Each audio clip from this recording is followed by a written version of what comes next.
Home Affairs Minister Peter Dutton has angrily fired back at an explosive letter presented to a Senate inquiry from a former ally, insisting the evidence is fabricated and its author bitter.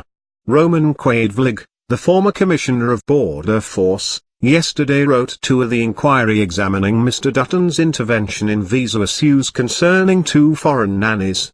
In his evidence, Mr. Quaidvlig claimed that Mr. Dutton's Chief of Staff Craig McLaughlin had called him to seek advice on helping an Italian au pair who was employed by the minister's friend. That explosive detail would contradict Mr. Dutton's insistence that he didn't have a relationship with any party involved in the 2 visa cases under scrutiny.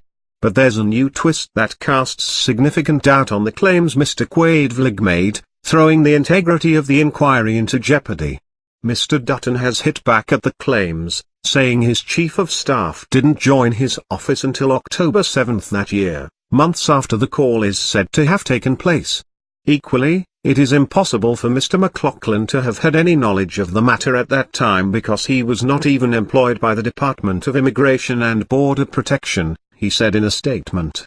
Mr. Dutton said he hadn't instructed anyone in his office to call Mr. Quaidvlig in relation to the Italian au pair's case.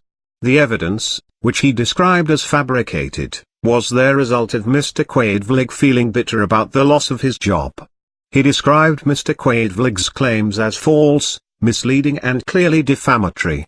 Mr. Dutton doubled down, pointing out that the former Border Force boss remains under criminal investigation, which contributed to him leaving his post in March.